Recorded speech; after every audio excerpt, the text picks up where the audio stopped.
साधना prime news, क्योंकि सच जरूरी है। राज्यसभा में कश्मीर पर केंद्रीय गृह मंत्री राजनाथ सिंह का बयान। कहा, कश्मीर में हिंसा और आतंक के पीछे पाकिस्तान का हाथ। पाक की हरकतें नापाक और गैर जिम्मेदाराना। आतंकी संगठन का कमांडर था बुरहान और अपने सरगनाओं के इशारे पर करता था अटैक। राज्यसभा में कश्मीर हिंसा पर बोले गुलाम नबी आजाद। कहा, कश्मीर में 1990 से भी ज्यादा खराब हालात। हिंसा में अब तक 42 लोगों की मौत, करीब 1800 लोग घायल। पंजाब चुनाव से पहले बीजेपी को बड़ा झटका। राज्यसभा सांसद नवजोत सिंह सिद्धू ने इस्तीफा दिया। आम आदमी पार्टी में शामिल हो सकते हैं सिद्धू। प्रदूषण पर एनजीटी का कड़ा रुख। दिल्ली में 10 साल से ज्यादा पुरानी डीजल गाड़ियों पर लगाई रोक। एनजीटी ने आरटीओ से पुरानी डीजल गाड़ियों की रजिस्ट्रेशन तुरंत रद्द करने को कहा। उत्तर प्रदेश में अवैध शराब के खिलाफ पुलिस की छापेमारी जारी। सूबे के हर जिले में जहरीली शराब के खिलाफ मुस्तैद हुई पुलिस। जहरीली शराब पीने से प्रदेश में अब तक 34 लोगों की मौत, करीब 100 लोग बीमार। और बीसीसीआई पर सुप्रीम कोर्ट का बड़ा फैसला। लोढ़ा कमेटी की ज्यादातर सिफारिशें कोर्ट ने मानी। अब बीसीसीआई में 70 साल से ज्यादा नहीं होगा कोई पदाधिकारी। बोर्ड का अधिकारी नहीं होगा कोई मंत्री।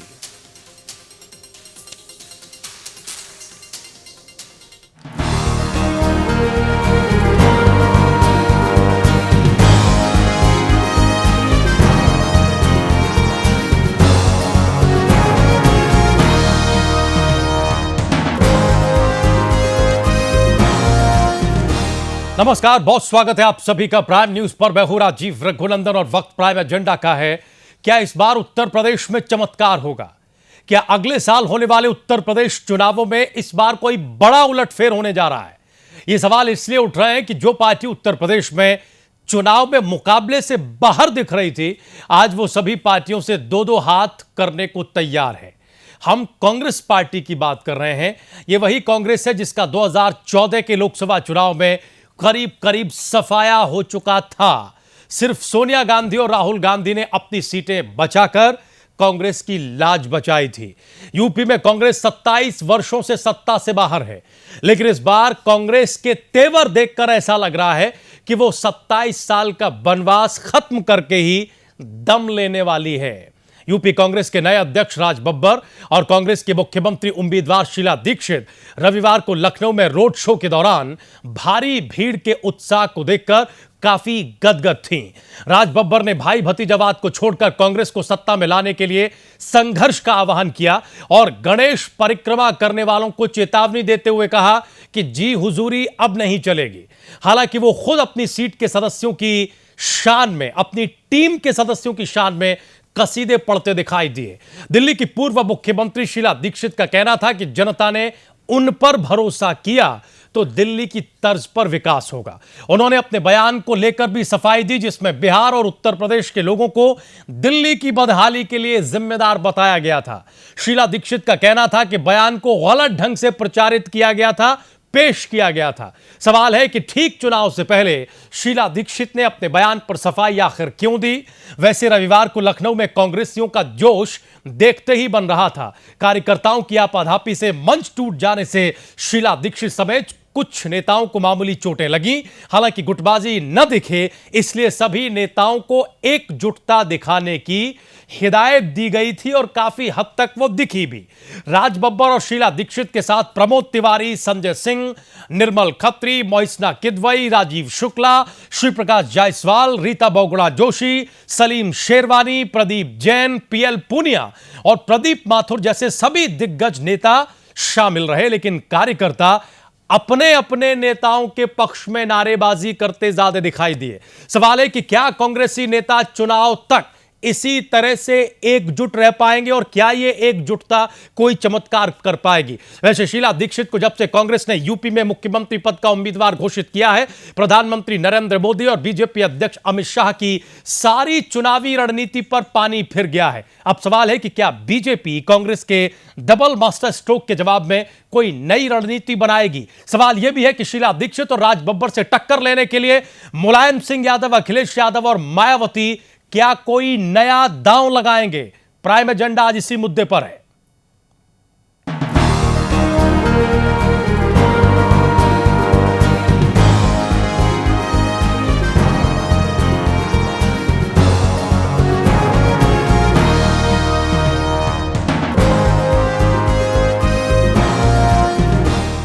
और आज की इस चर्चा में हिस्सा लेने के लिए कई खास मेहमान मौजूद हैं। हम अपने मेहमानों से आपका परिचय करा दें। बहुत ही सम्मानित और वरिष्ठ पत्रकार देवेंद्र शास्त्री जी आज हमारी इस डिबेट में मौजूद हैं। देवेंद्र शास्त्री जी, आपका बहुत स्वागत है सर। बंशी पहाड़िया साहब हमारे साथ मौजूद हैं। बंशी पहाड़िया एमएलए हैं, कांग्रेस पार्टी के सीनियर लीडर्स में शुमार हैं। बंशी पहाड़िया साहब, आपका भी बहुत बहुत स्वागत है। दिनेश सिंह हमारे साथ हैं, बीजेपी के नेता, प्रवक्ता। दिनेश जी, आपका भी बहुत बहुत स्वागत। अरशद खान हमारे साथ हैं, समाजवादी पार्टी के वरिष्ठ नेताओं में शुमार हैं अरशद खान साहब। सभी मेहमानों का बहुत स्वागत। हम अपने दर्शकों को बता दें कि प्राइम न्यूज ने भी राज बब्बर से खास बातचीत की, एक्सक्लूसिव बातचीत की। यह बातचीत आज रात इस कार्यक्रम के बाद, प्राइम एजेंडा के बाद आप 9 बजे इसे देख सकते हैं विस्तार से, जिसमें राज बब्बर ने कांग्रेस पार्टी की आने वाली रणनीतियों का खुलासा किया है, बेबाकी के साथ सवालों के जवाब दिए हैं। लेकिन उसके कुछ हिस्से हम आपको सुनवाते हैं। प्राइम न्यूज के editor in chief Mohsin Khan ने जब कांग्रेस पार्टी की रणनीति को लेकर राज बब्बर से सवाल किया तो राज बब्बर के तेवर क्या थे, उनके अंदाज क्या थे, जरा यह सुनिए। उसके बाद फिर हम चर्चा में जरा आगे बढ़ें। सुनिए क्या कह रहे थे राज बब्बर। कांग्रेस पार्टी क्या लगता है कि अकेले चुनाव में जाएगी या किसी पार्टी के साथ पैक्ट करने जा रही है? लगता नहीं, ये लगने वाला सवाल ही नहीं है। हम तो निकले हैं, ये फैसला करके निकले हैं कि हम उत्तर प्रदेश की जनता के बीच में जाएंगे। उत्तर प्रदेश की जनता ने पहले भी चमत्कार किए हैं। आप देखिए 10 साल में आप चुनाव में जाएंगे, किसी पार्टी से कोई पैक्ट नहीं? हम अकेले, हम क्यों जाएंगे? हम तो जनता जो है फैसला करेगी, हम तो जनता के बीच जाएंगे। मैं कांग्रेस पार्टी की बात, कांग्रेस पार्टी जनता के बीच में जाएगी, जनता के बीच जाएगी, लेकिन क्या अकेले चुनाव लड़ने का काम करेगी या किसी पार्टी के साथ गठबंधन करेगी? हम क्यों किसी के साथ गठबंधन करें? हमें गठबंधन करना होगा तो जनता के साथ में करेंगे, व्यक्तियों के साथ में क्यों करेंगे? किसी पार्टी के साथ कोई, हम जनता के साथ गठबंधन करेंगे, भरोसा दिलाएंगे कि हम देखिए हम गठबंधन करने लायक हैं, जनता हमारे साथ जो है हम न्याय करेगी। तो आप साफ तौर पर कह रहे हैं कि कांग्रेस पार्टी किसी पार्टी के साथ गठबंधन करने नहीं जा रही है, वो अकेले चुनाव में। उत्तर प्रदेश की जनता के साथ में हम कटिबद्ध हैं, हम भरोसा दिलाते हैं कि हम उनके साथ गठबंधन करेंगे। उत्तर प्रदेश की जनता के साथ में भरोसा दिलाते हैं कि हम अधिकारों की राजनीति करने आए हैं, जिनको अधिकार चाहिए उनको अधिकार दिलाएंगे, और वो व्यक्ति जो उत्तर प्रदेश में कतार में सबसे आखिरी में खड़ा हुआ है, हम उसके अधिकार को मजबूत। कॉन्फिडेंट नजर आ रहे थे राज बब्बर, और ये पूरी बातचीत आप 9 बजे देख सकते हैं, जिसमें कई और बेबाक सवाल हैं जिनके जवाब राज बब्बर ने दिए हैं। और यही कॉन्फिडेंस कल जब ये पूरी टीम, जिसमें कई बड़े नाम शामिल थे, शीला दीक्षित और राज बब्बर का नाम तो था ही, साथ ही साथ और भी कई नाम थे जो हमने आपको बताए, ये कॉन्फिडेंस वहां भी दिख रहा था और वहां भी बड़े बड़े बयान थे। हम सबसे पहले जरा बंशी पहाड़िया साहब के पास ही जाते हैं। बंशी पहाड़िया साहब, चमत्कार की उम्मीद कर रहे हैं राज बब्बर साहब। कल भी इसी तरह की भाषा बोल रहे थे, कल भी इसी तरह के तेवर थे लखनऊ में, और प्राइम न्यूज से जो उन्होंने खास बातचीत की editor in chief Mohsin Khan साहब के साथ, उसमें भी यही कह रहे थे कि उत्तर प्रदेश की जनता ने कई बार चमत्कार दिखाए हैं। क्या कांग्रेस पार्टी चमत्कार के भरोसे इस चुनाव में बैठी हुई है? सीधा सवाल है पहाड़िया साहब।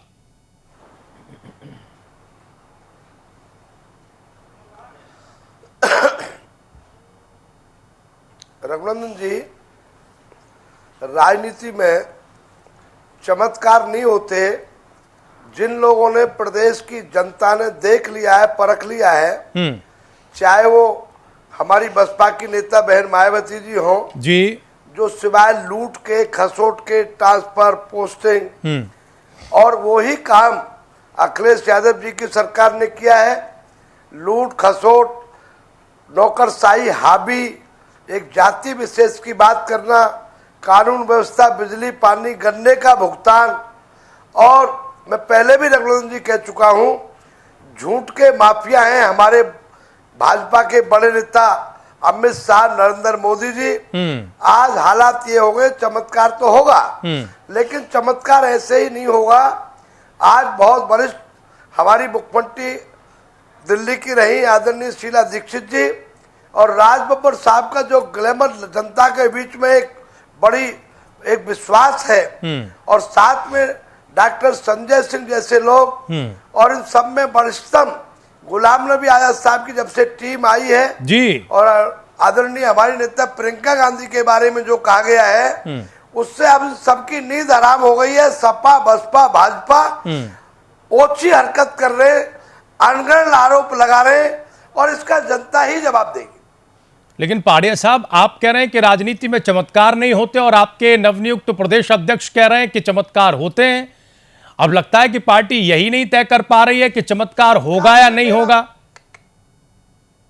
आपने खुद सुना, हम फिर सुनवा सकते हैं आपको। चमत्कार के बारे में शब्दों का रघुनंदन जी, मैं चमत्कार के उनको खारिज नहीं कर रहा, मैं ये कह रहा हूँ चमत्कार नहीं, हमारी 125 साल की पुरानी पार्टी की परख को भी लोगों ने उसका भी एक सर, वो 27 साल से तो दिखाई नहीं दी थी ना, देख लिया। 27 साल से तो दिखाई नहीं दी थी उत्तर प्रदेश में बंसी पहाड़िया साहब 125 साल की परख। अरे रघुनंदन जी, हम 28-29 राज्यों में सरकार में थे, उत्तर प्रदेश की बात थे, हम देश में सर, वो अतीत हो गया, थे आप। आज की तारीख में बात करिए, चुनाव आपको 2017 में लड़ना है। अरे भैया, थे रघुनंदन जी, आज भी हम 9 राज्यों में, अखिलेश यादव जी की सरकार एक राज्य में है, मायावती की एक राज्य में, बीजेपी की आज 8-10 राज्यों में। हम तो बड़ी पार्टी है, लोक दल है। आप बड़ी पार्टी होने का कॉन्फिडेंस है, जो कल और एक्सक्लूसिव बातचीत में राज बब्बर साहब के साथ दिख रहा था। हम जरा जाना चाहते हैं अरशद खान साहब के पास, क्योंकि छोटी पार्टियों का जिक्र बंसी पहाड़िया साहब ने किया। उसके बाद हम जरा देवेंद्र जी की टिप्पणी के लिए आएंगे। अरशद खान साहब, क्या आप सहमत हैं इस बात से कि कांग्रेस पार्टी के लिए कोई चमत्कार इस बार उत्तर प्रदेश में होगा, जैसा कि राज बब्बर साहब भी कह रहे हैं और अभी बंसी पहाड़िया साहब भी दूसरे नजरिए से उसे मान रहे हैं?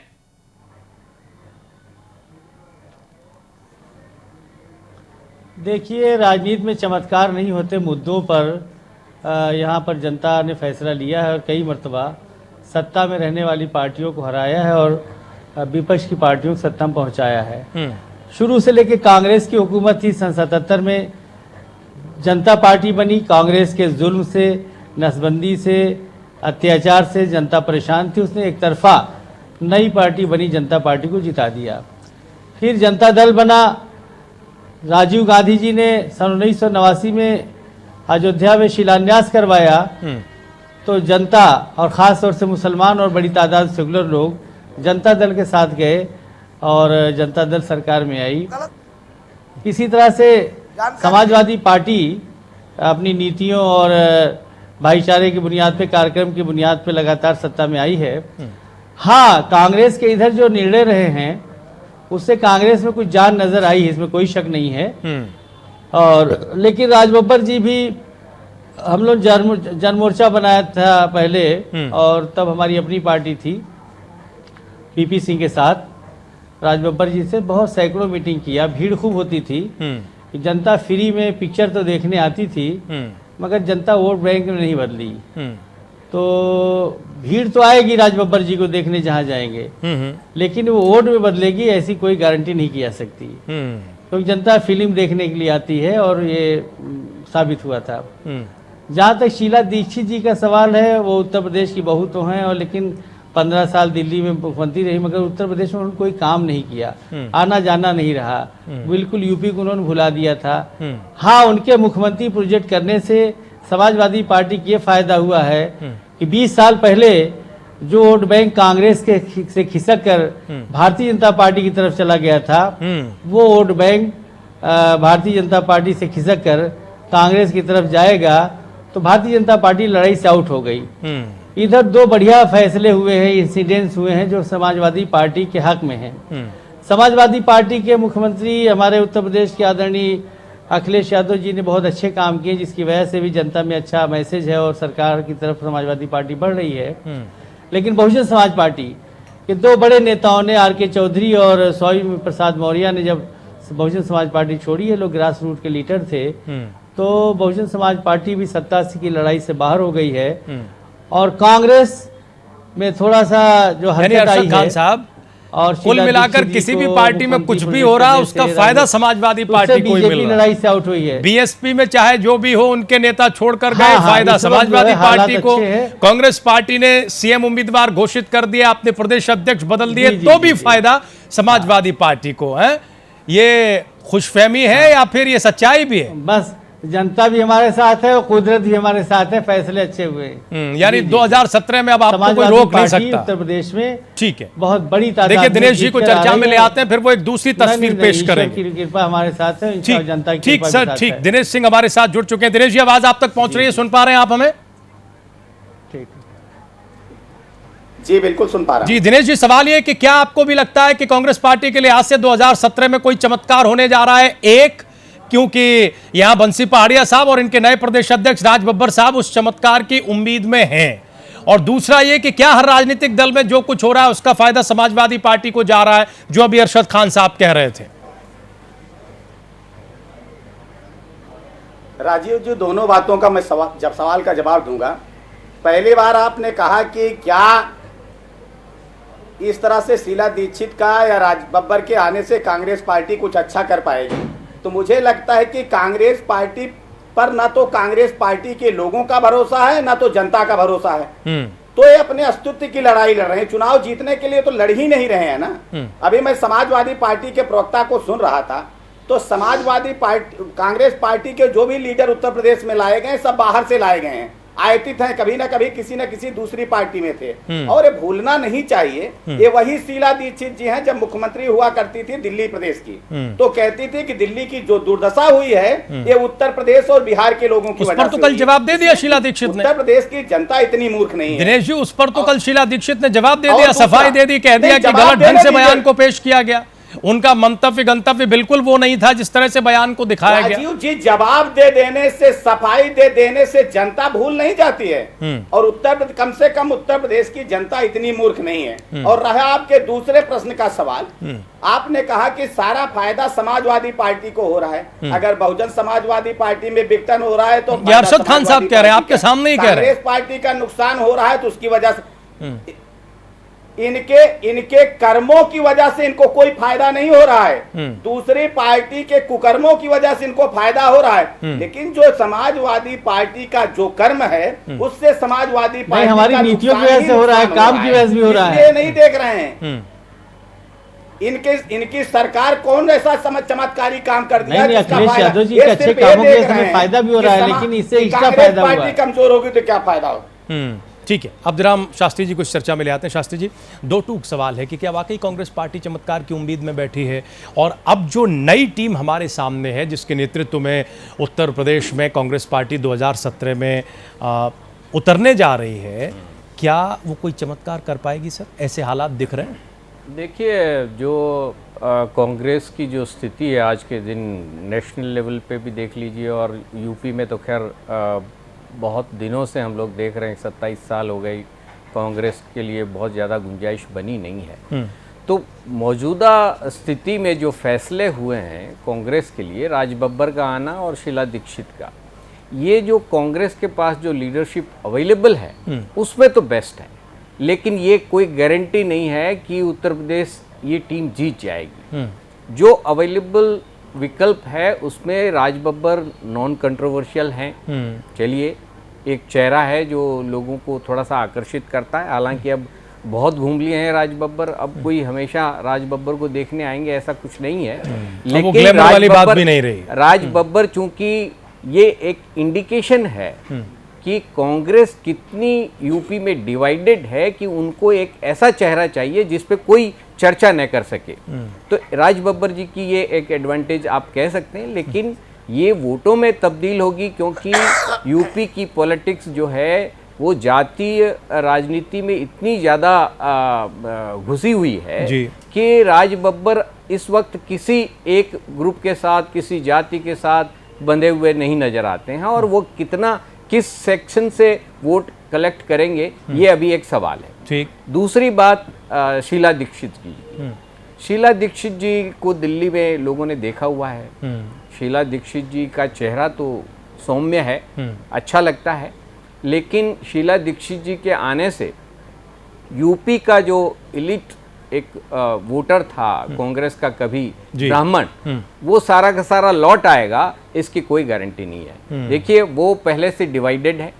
कुछ बहुजन समाज पार्टी अभी भी कोशिश में है कि ब्राह्मण के साथ जो सोशल इंजीनियरिंग वाला खेल जो है एक बार फिर हो जाए। वो कितना हो पाएगा वो अलग बात है, लेकिन भारतीय जनता पार्टी इस बीच जो है अपने पैर आगे बढ़ा रही है कि ब्राह्मण वोट हैं, राजपूत वोट हैं, उनको कैटर करे। तो ये एक डिवाइडेड सिचुएशन है शीला दीक्षित के लिए, जातीय पॉलिटिक्स के लिए। दूसरी बात, शीला दीक्षित जी की दिल्ली के डेवलपमेंट का तो नारा है, वो तो अपनी जगह है, लेकिन कांग्रेस जिस बीमारी से बुरी तरह से ग्रसित है वो है करप्शन का, जिसकी वजह से अभी तक कांग्रेस को बहुत ज़्यादा स्पेस नहीं मिल रहा है। क्या शीला दीक्षित यूपी को भ्रष्टाचार मुक्त शासन देने का वादा कर सकती हैं और उन पर लोग विश्वास करेंगे? इस पे डिपेंड करेगा कि कांग्रेस को कितना समर्थन मिलता है। यानी जो 2-3 मोटी बातें आप कह रहे हैं, हमें लगता है वंशी पहाड़िया साहब के पास जाना चाहिए इस सवाल लेकर। वंशी पहाड़िया साहब, ये तो ठीक है कि नॉन डिस्प्यूटेड चेहरा है राज बब्बर का, उनके नेतृत्व में आप 2017 में उतरने जा रहे हैं, लेकिन ये भी दिखाता है कि आपकी पार्टी के भीतर कितना डिस्प्यूट है, यानी ग्रुपिज्म कितना ज्यादा है, जो आपके लिए सबसे बड़ी चुनौती है। एकजुटता का सवाल सबसे बड़ा सवाल है आप लोगों के लिए। कल एयरपोर्ट से लेकर और कार्यक्रम स्थल तक हम ये देख रहे थे कि अलग अलग कार्यकर्ता अलग अलग नेताओं के नारे लगा रहे थे। इसका मुकाबला आप कैसे करेंगे? दूसरा सवाल, शीला दीक्षित की इमेज का तो आप फायदा उठाना चाहते हैं, लेकिन उसका दूसरा हिस्सा यह है कि करप्शन की भी एक छवि उस चेहरे के साथ जुड़ी हुई है। इसका मुकाबला आप कैसे करेंगे? और एक सवाल जो दिनेश जी ने यहां उठाया कि आप साहब दूसरी पार्टियों से आयातित चेहरों पर ही दांव लगाने के लिए मजबूर हैं, आपके पास अपना कुछ नहीं बचा है। इन 3 सवालों के आप जवाब दीजिए, और इस स्थिति में आप फिर कैसे चमत्कार की उम्मीद करें सर?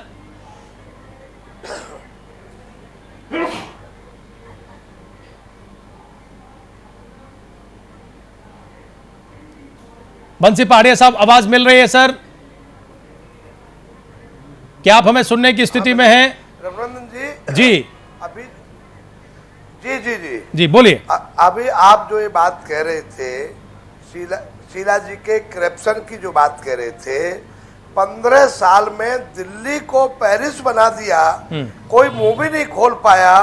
आज हम सत्ता से बाहर है। अरे सर, बात बढ़ जाएगी। देखिए, हम तो यूपी पर ही फोकस करना चाहते हैं। अभी मॉनसून की बारिश हुए कोई ज्यादा दिन नहीं हुए, आज भी दिल्ली में बारिश हो रही है और एक बारिश पिछली हो चुकी है।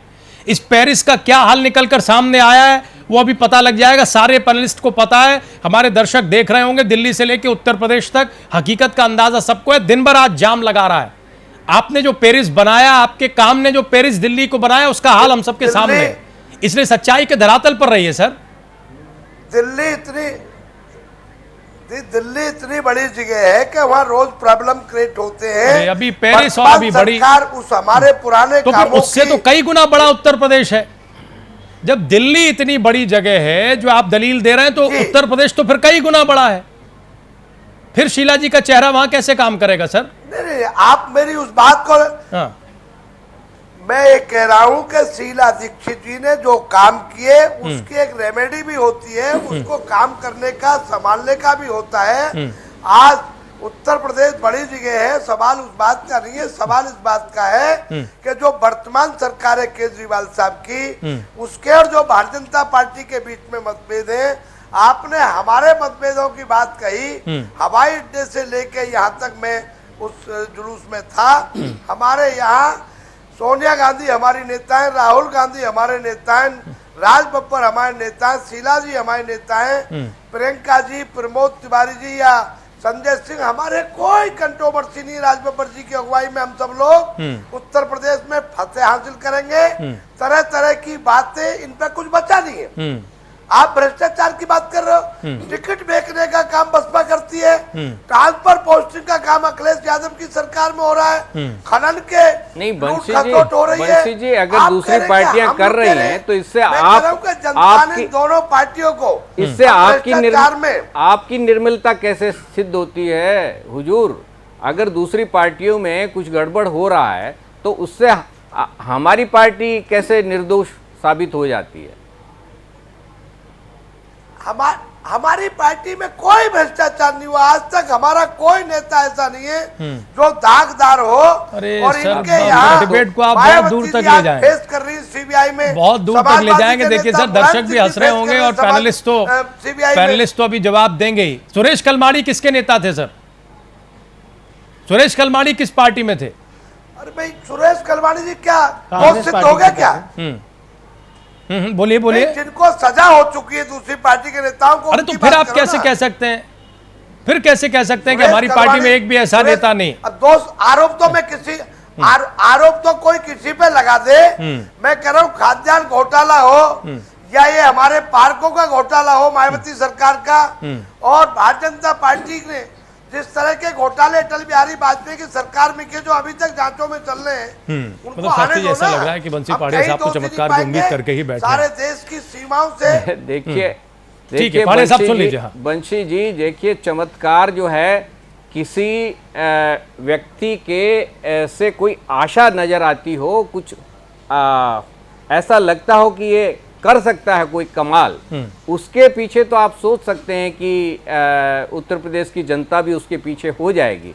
प्रियंका अगर मुख्यमंत्री के तौर पे शायद आ जाती तो लोगों को ये लगता है कि शायद ये कोई चमत्कार कर देंगी, लेकिन जो देखे वाले लोग हैं वो उन्होंने कितना चमत्कार पहले किया है वो देख चुके हैं। तो अब उनसे आप चमत्कार की आशा तो मत करिए कि यूपी की जनता जो है आंख बंद करके किसी को वोट डाल देगी।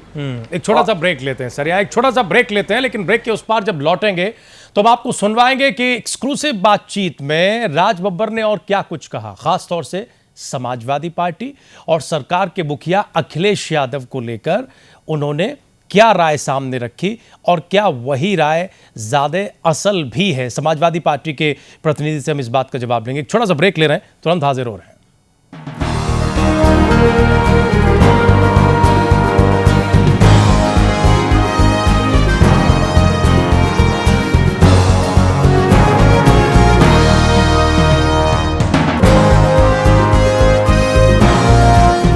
पंद्रह खास जड़ी बूटियों से बना पेट सफा आयुर्वेदिक चूर्ण आज ही ले आएं। पेट सफा पहली रात से ही असर दिखाता है और इसकी आदत भी नहीं पड़ती।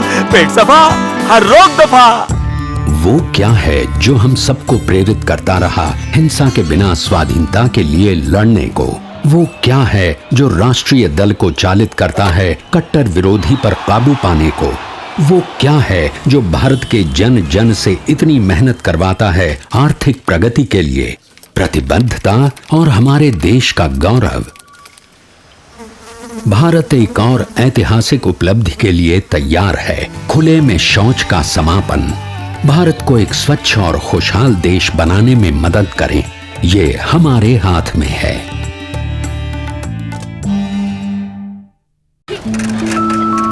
भैया वेट, भैया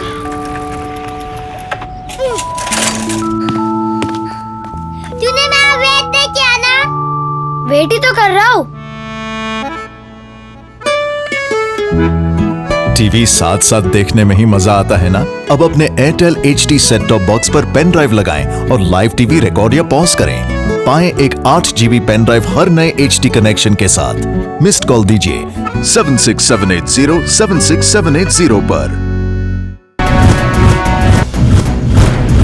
कांग्रेस पार्टी के सामने क्या चुनौती है? 20 साल के बाद उत्तर प्रदेश के अंदर विषैले नाखून गड़ा रखे हैं, उससे उत्तर प्रदेश को बाहर निकालना।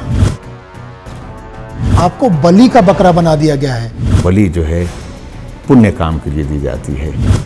पाल जी ने तो यहाँ तक कहा है कि आप दगे हुए कारतूस हैं, पहलवान वो बन नहीं सके अच्छे, कारतूसों की बात करते हैं कि ना अगड़ा ना पिछड़ा, मुद्दा है सिर्फ बछड़ा। बड़ी पार्टी के बड़े डील डॉल वाला आदमी जो है वो घूम घूम कर प्रदेश के अंदर उन चेहरों को ढूंढ रहा है जो उन्माद फैला सकें, जो उत्तर प्रदेश को जला सकें। Editor in chief Mohsin Khan की यूपी कांग्रेस के नवनियुक्त प्रदेश अध्यक्ष राज बब्बर के साथ एक्सक्लूसिव बातचीत आज रात 9 बजे।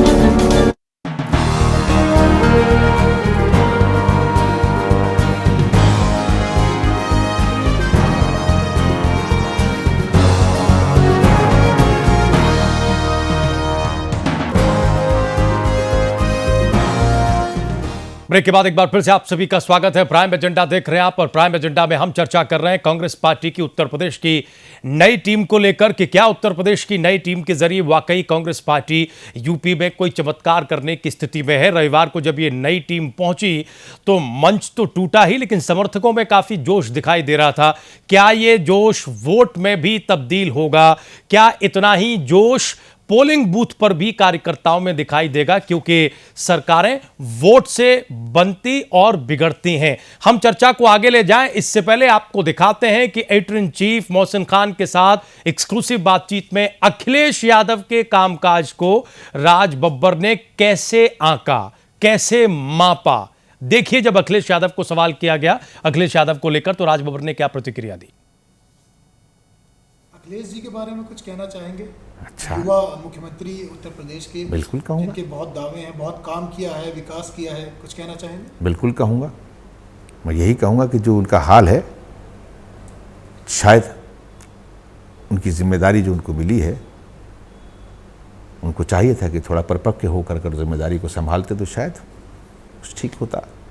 अभी तो चचा ताऊ उनको घेरे हुए हैं, और उस घेरावट में उन्होंने उत्तर प्रदेश को, उनके मुखिया नहीं बल्कि ये कहा है कि शायद जिसके हाथ में कमान है वो शायद संभली नहीं उनसे। बाकी इश्तिहारों से संभालने से थोड़ी होती है।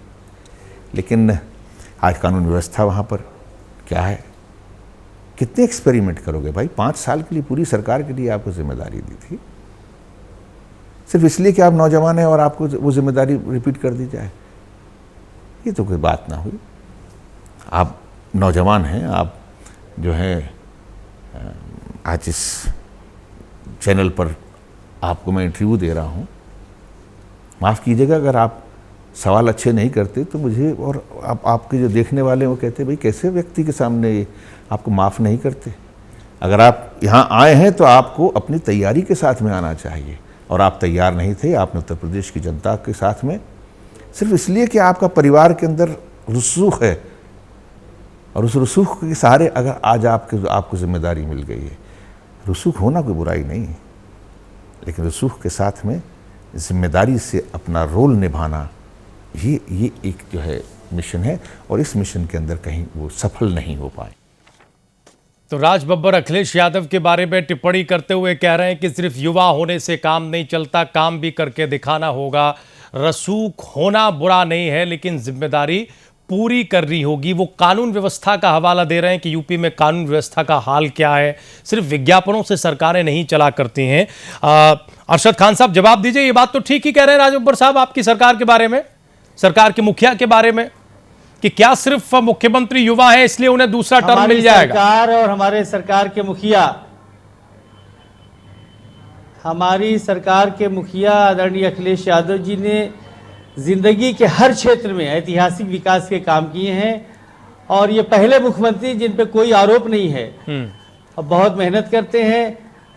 7 शहरों में मेट्रो का काम हो रहा है, चिकित्सा क्षेत्र में, शिक्षा के क्षेत्र में, सड़कों के क्षेत्र में, हर क्षेत्र में समाजवादी पार्टी सरकार ने ऐतिहासिक काम किए। हमारे मुख्यमंत्री जी ने अपनी छाप छोड़ी है, और उत्तर प्रदेश की जनता, हर समाज के लोग अखिलेश यादव जी के नाम पर, काम पर, व्यवहार पर, विकास और भाईचारे की नींव पर बहुमत की सरकार फिर देंगे, और अखिलेश यादव जी उत्तर प्रदेश के मुख्यमंत्री बनेंगे। अच्छा। जहां तक राज बब्बर जी का सवाल है, कांग्रेस के जो डायरेक्टर हैं, जो हीरो लेके आए हैं, लेकिन कांग्रेस की कहानी अच्छी नहीं है।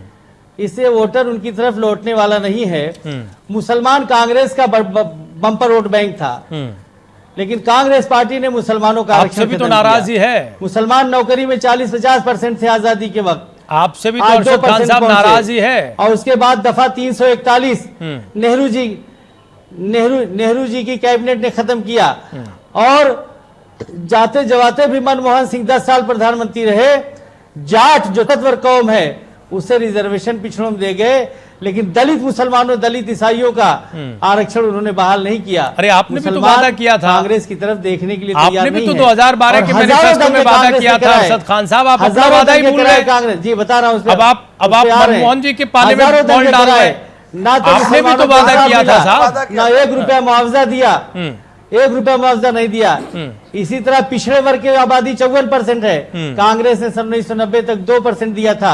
आज पिछड़े वर्ग की गलतियों से ही सबक ले लीजिए कम से कम।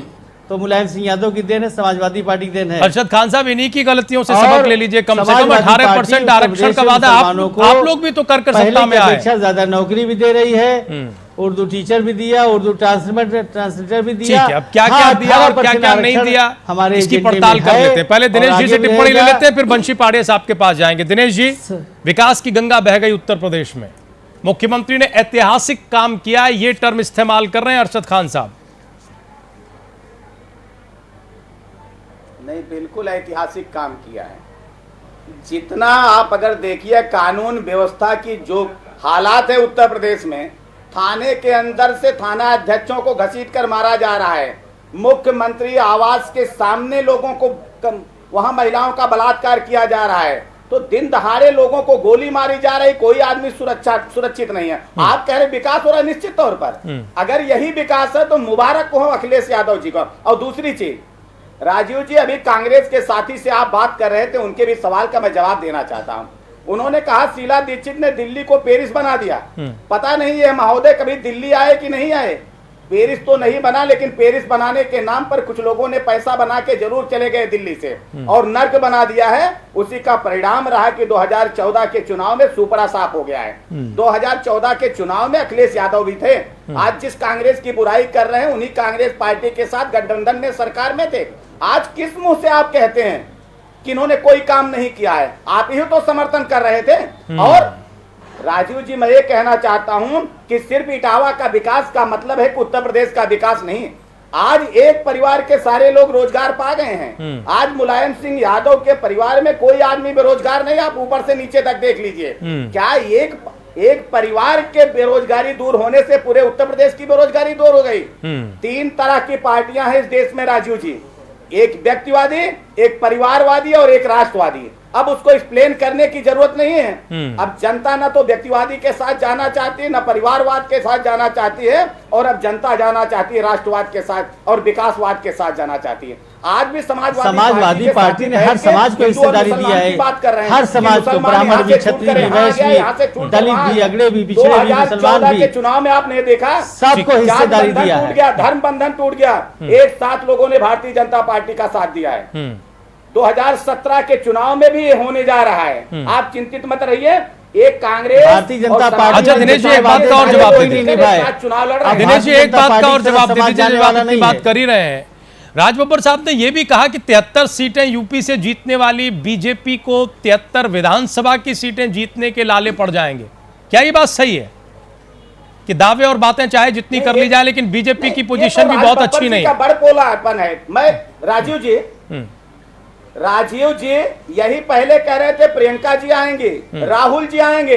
प्रियंका जी, राहुल जी, सोनिया जी, जितने जी मिले थे वो सारे के सारे पिछले लोकसभा की बात मैं कर रहा हूं, जिसमें सुपड़ा साफ हो गया। मैं विधानसभा की अगर बात करूं तो जिस अमेठी और रायबरेली का प्रतिनिधित्व आज तक ये लोग करते रहे हैं, वहां मात्र 2 सीटें जीते हैं। पूरा कुल खानदान लग गया है। तो इसलिए आने दीजिए ना, इन्होंने जो देश को लूटा है। देख, एक चीज और राजीव जी, बीजेपी का 2014 प्रधानमंत्री नरेंद्र मोदी का उसकी बुनियाद पर उम्मीदवार मिल गया। आज कांग्रेस पार्टी को प्रशांत किशोर के रूप में प्रचारक मिल गया।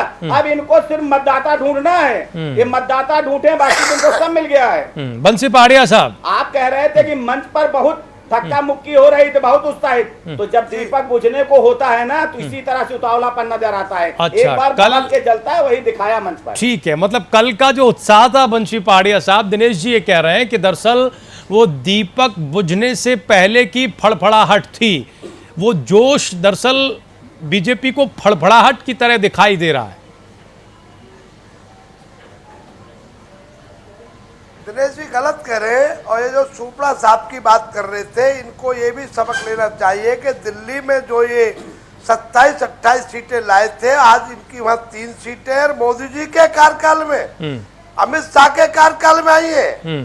और ये गलतफहमी के शिकार है। हिंदुस्तान में इनके जब 2 MP हुआ करते थे, इनकी कोई हैसियत नहीं थी। आज ये सरकार में है और ये 73 सीटों की जो बात कर रहे हैं दिनेश जी, मैं शास्त्री जी ने भी कहा, करिश्मे और चमत्कार की बात की। शास्त्री जी आप वरिष्ठ पत्रकार हैं। दिनेश जी जो बात कर रहे थे, ये इनसे बड़ा झूठा। अभी राष्ट्रवाद की बात कर रहे थे। इस देश के मुसलमान जिस देश में कुर्बानी दी है, आजादी के टाइम में हिंदू महासभा के माध्यम से अंग्रेजों से मिले हुए थे, आज उस मुसलमान को छोड़कर देश की बात कर रहे हैं। और जिस मुसलमान की बात अरशद साहब कर रहे थे, 18% आरक्षण की बात क्यों नहीं करती है सरकार? और मैं एक बात बता दूं आपको बड़ी साफ, राजीव जी, जिस दिन भारतीय जनता पार्टी मुसलमानों की कोई भी नुकसान नहीं पहुंचा सकती, मुसलमान खुदा से डरता है, इनसे नहीं। लेकिन जिस दिन भारतीय जनता पार्टी मुसलमानों को गाली देना बंद कर देगी और जिस दिन मुलायम सिंह फर्जी इनकी तायदी की बात बंद कर देंगे, 18% आरक्षण देंगे, रोजगार देंगे, ये देंगे, दोनों में से एक खत्म हो जाएगा।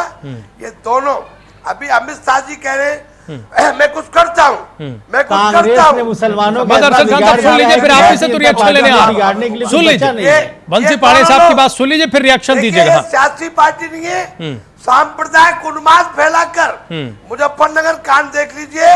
अभी अरशद साहब कह रहे थे राजीव गांधी ने ताला खुलवा दिया, इनकी जानकारी में नहीं है, वो कोर्ट के आदेश पे खुला। कांग्रेस सेकुलर पार्टी है और सेकुलर थी, सेकुलर है। इन लोगों ने समय समय पर ये लोग एक जगह रहे। 77 में कल्याण सिंह स्वास्थ्य मंत्री हुआ करते थे, ठीक है, बहुत पीछे नहीं सर। मिनिस्टर मुलायम सिंह यादव थे, राम प्रकाश गुप्ता वित्त मंत्री थे।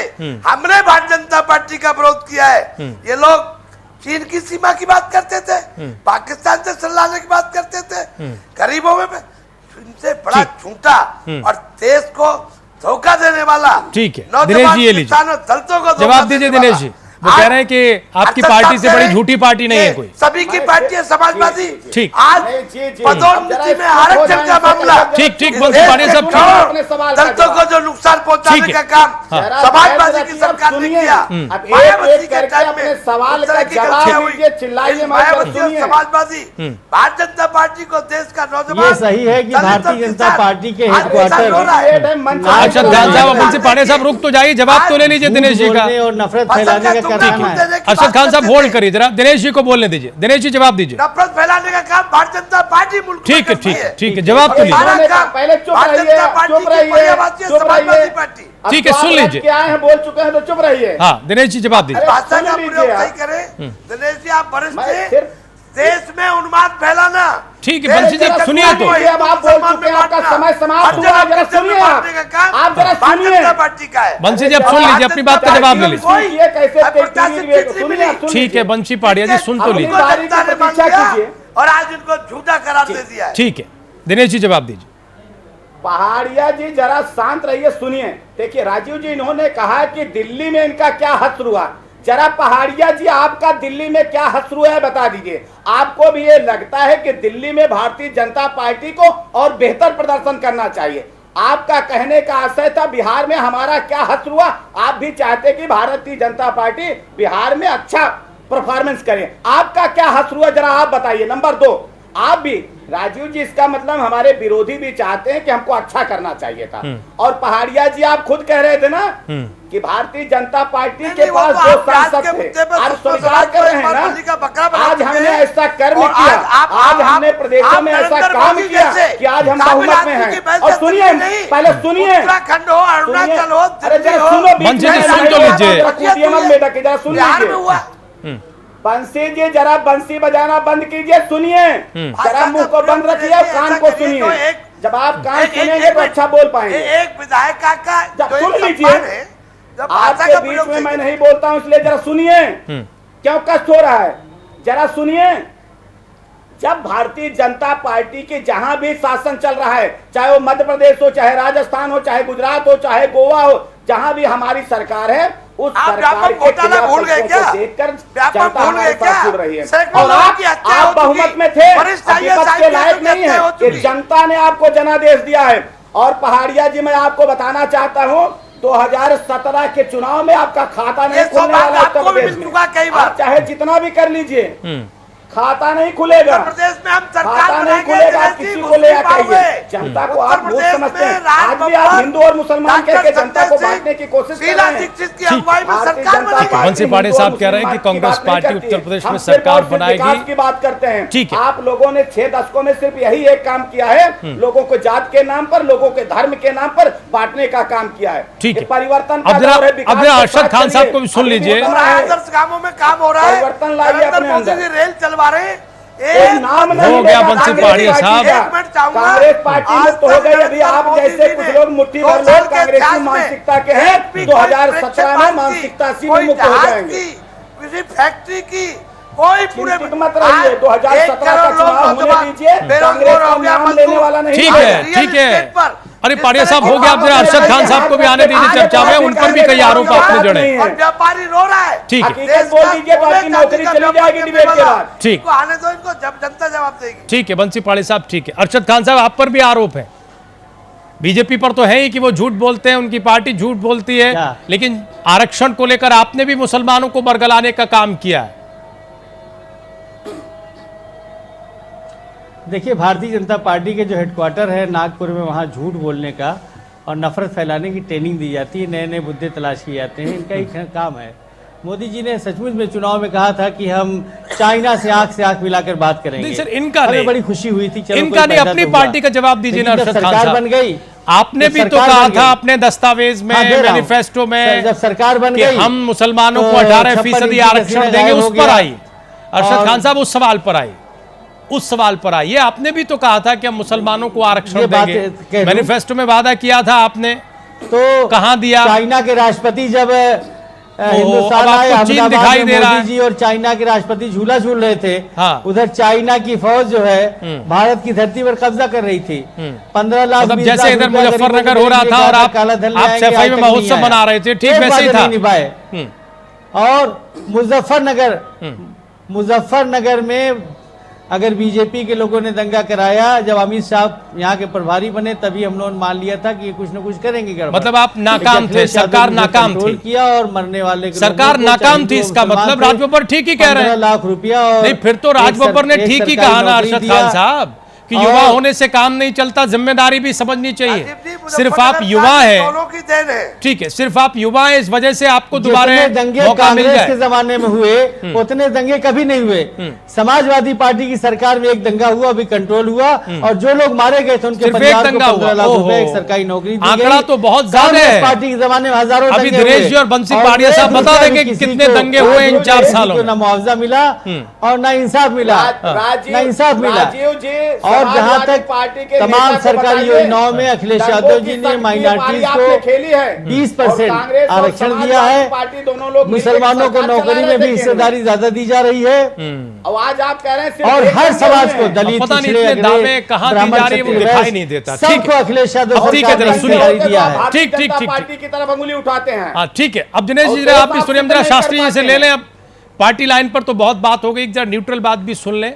शास्त्री जी, क्या स्थिति दिखाई दे रही है? देखिए कि ये आने वाले चुनाव जो हैं, ये तो तय है कि उत्तर प्रदेश की जनता जो है डेवलपमेंट चाहती है, और जो अब तक पॉलिटिकल पार्टीज़ जिस पे दाव खेल रही हैं वो भी लगभग क्लियर है कि वो डेवलपमेंट के एजेंडे पे कहीं छूट न जाए इस पे ध्यान दे रही हैं। शीला दीक्षित का आना वही है कि कांग्रेस एक ऐसा चेहरा दिखाना चाहती है कि दिल्ली में हमने डेवलपमेंट किया। मोदी जी और भारतीय जनता पार्टी की तरफ से भी यही दावा किया जा रहा है कि डेवलपमेंट चाहिए तो बीजेपी को शासन दिया जाए। इधर अखिलेश यादव भी इसी नारे को आगे लेके चल रहे हैं कि यूपी में हमने ऐतिहासिक डेवलपमेंट कर दिया है। अब सवाल यह है कि कौन सा दावा सही है और जनता किस पर विश्वास करेगी। देखिए, अखिलेश यादव ने कुछ काम किए हैं, सड़क का काम कुछ ठीक ठाक हुआ है, कुछ शहरों में डेवलपमेंट का काम हुआ है, लेकिन ये जो डेवलपमेंट है इसके साथ साथ जो कानून व्यवस्था का इशू है, एक जाति विशेष को एडवांटेज मिलने का इशू है, फिर जो अभी सांप्रदायिक जो माहौल है यूपी का उसको लेकर के भी एक इशू है।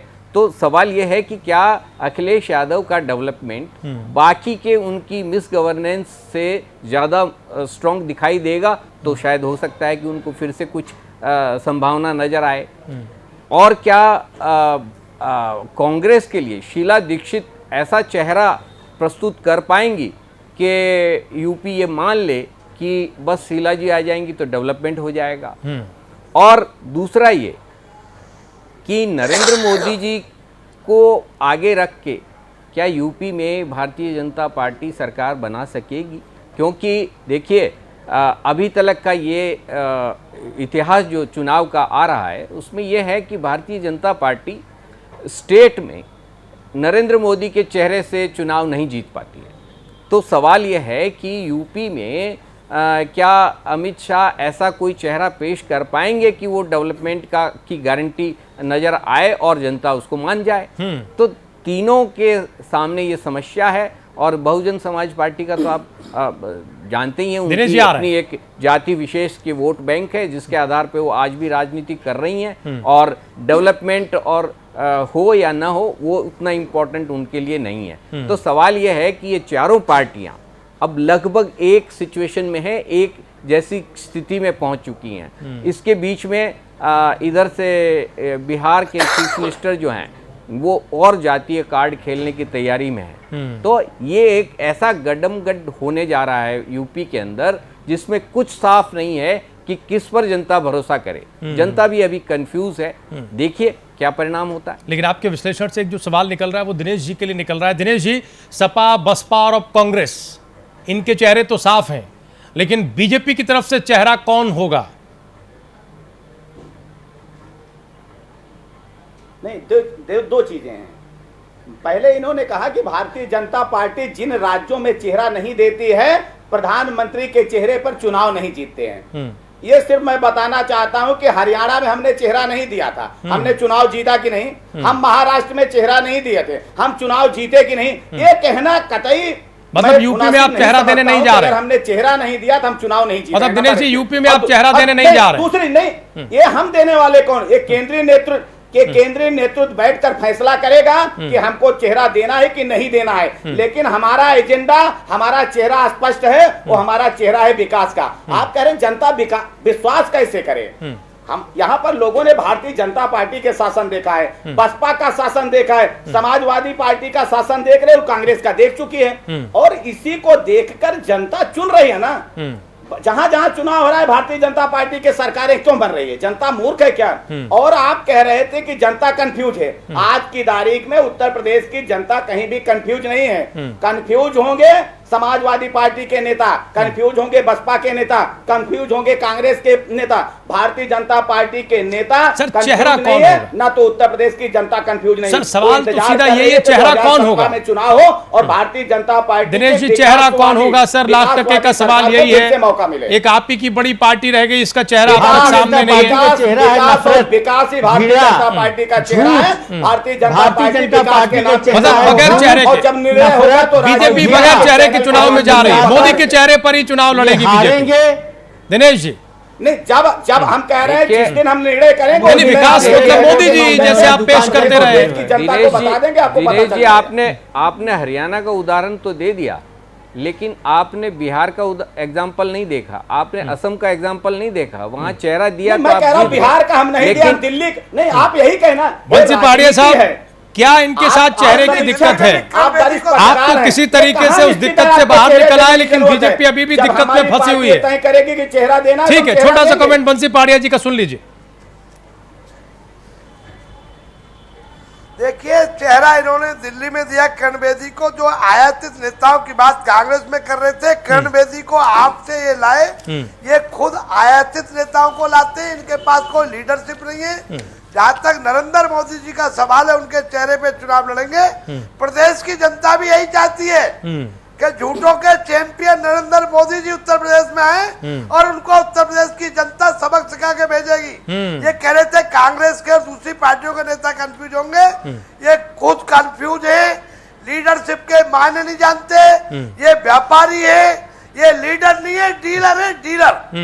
देखिए, चलिए, ये लीडर एक में लास्ट व्यापारी करके तो पूरे देश को लूट कर आप चले गए। देखिए, पूरे देश को लूट करके आप ठीक है, एक छोटा सा कमेंट सुन लीजिए, समय खत्म हो व्यापारियों को बात बढ़ जाएगी, फिर आरोप प्रत्यारोप चलेगा। आज रियल एस्टेट का व्यापारी रो रहा है, ठीक, मजदूर रो रहा है। आप देश से साफ हो गए। बंसी जी, मैं एक लीडर नहीं है, डीलर है। आज और ये हमारे देश के धन को, ये लुटों को, समय कम हो रहा है। देखिए, ठीक है, शुक्रिया। और विजय माल्या से इनकी ठीक, बंसी पहाड़िया साहब, ठीक है, बहुत शुक्रिया आज की डिबेट में आने के लिए बंसी पहाड़िया साहब। दिनेश जी, आपका बहुत बहुत शुक्रिया। अरशद खान साहब, आपका भी बहुत बहुत धन्यवाद। शास्त्री जी, आप इस डिबेट में आए, आपका भी बहुत बहुत शुक्रिया। कुल मिलाकर ये राजनीतिक चर्चाएं चलती रहती हैं। प्राइम एजेंडा आज यहीं तक, लेकिन आप लोग कहीं जाइएगा नहीं, क्योंकि अब से थोड़ी देर में, यानी ठीक 9 बजे उत्तर प्रदेश कांग्रेस के नवनियुक्त अध्यक्ष राज बब्बर को सुनना मत भूलिएगा। एक्सक्लूसिव बातचीत में कई बेबाक सवालों के जवाब राज बब्बर ने दिए हैं। क्या कुछ कहा है, कांग्रेस पार्टी की रणनीति क्या है, ये देखिए आगे।